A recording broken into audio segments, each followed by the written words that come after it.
Biggest Pumpkin Ever by Kroll.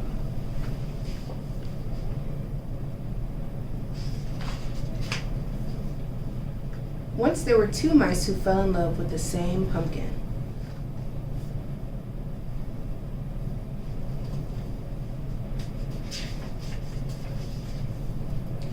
Clayton, the house mouse, noticed it one day in the vegetable garden. It was still little and green, but Clayton thought he could make it grow really big. It might even get big enough to win the grand prize at the town pumpkin contest. Desmond, the field mouse, discovered the pumpkin the same day. He thought that if he helped it grow, it could become the biggest jack-o'-lantern in the neighborhood.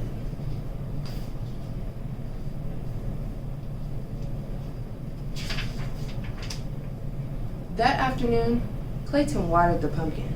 He also mixed up some fertilizer of manure and water.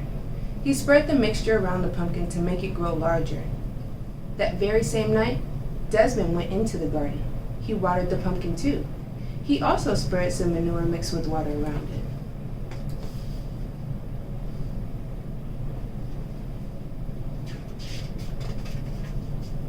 The next day, Clayton watered and fertilized the pumpkin again.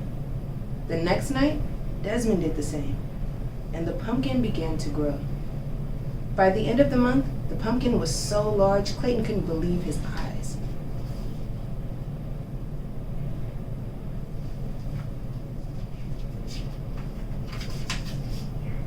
"My goodness," said Clayton's mother, "and it's not even full grown." Clayton shrugged. "All I do is water it," he said. Clayton's mother whispered in his ear. "If you want the pumpkin to grow bigger faster," she said, "you should use sugar water." That night, Desmond brought his brother Morris to see the pumpkin. Morris knew everything there was to know about growing things. "That's some pumpkin," he said. Desmond shrugged. "All I do is water it," he said. Morris whispered in his ear. "You should try using sugar water," he said.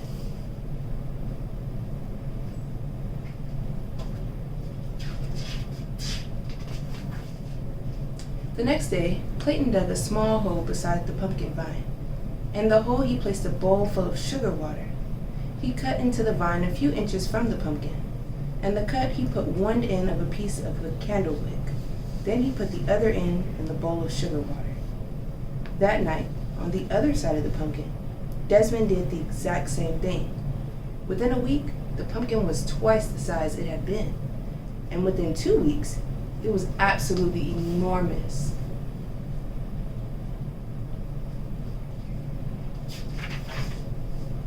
Clayton was amazed.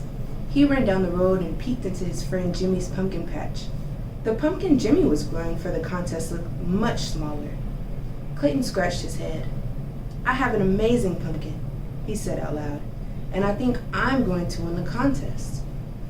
That night, Desmond and his brother Morris spent a long time looking at the pumpkin. "How do you think it got that big?" Desmond asked. Morris shrugged. "A little luck, a little skill. It's going to make some jack-o'-lantern," said Desmond. "It sure is," said Morris.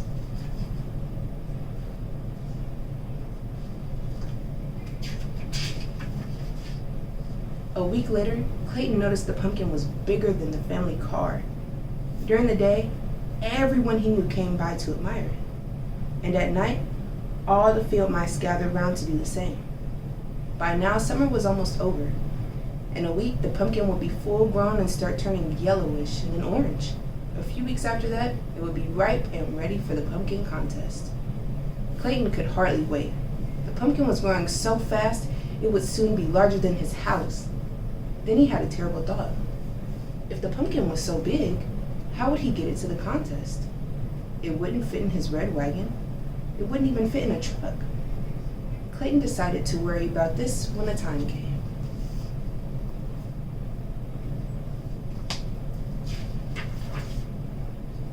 That night, the weather grew colder.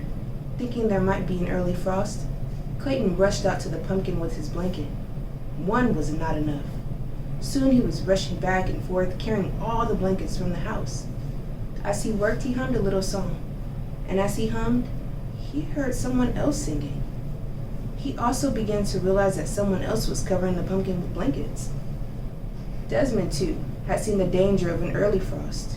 He, too, had brought blankets for the pumpkin, and as he worked, he sang a little song. And as he sang, he began to realize that someone else was working and humming.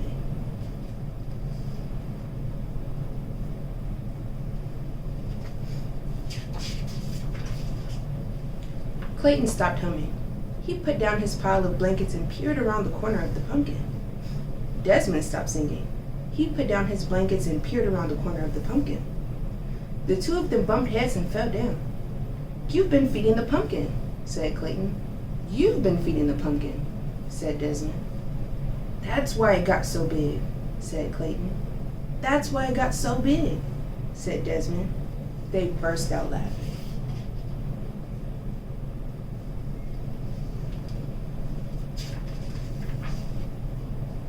When everything had been explained, Clayton said, "I know I'll win the contest if I can get the pumpkin to town." Desmond smiled.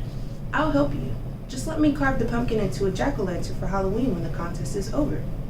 "It's a deal," said Clayton. "A deal," said Desmond, and they shook on it. The morning of the contest was bright and sunny. Mice were bringing their pumpkins to the town square by truck and car and wagon. Some were rolling them along the ground.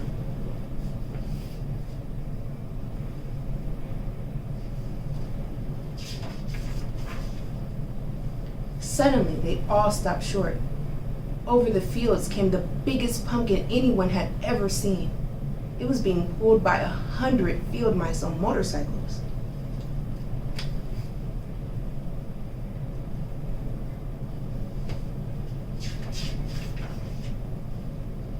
When the pumpkin reached town, it was too big for any of the streets.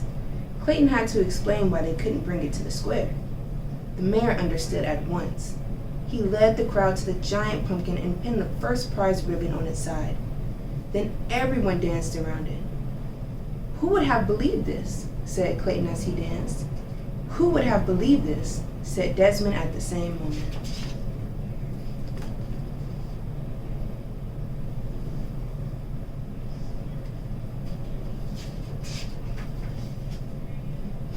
When the celebration was over, the 100 field mice pulled the pumpkin back to the field. The day before Halloween, they carved it into the best jack-o'-lantern ever.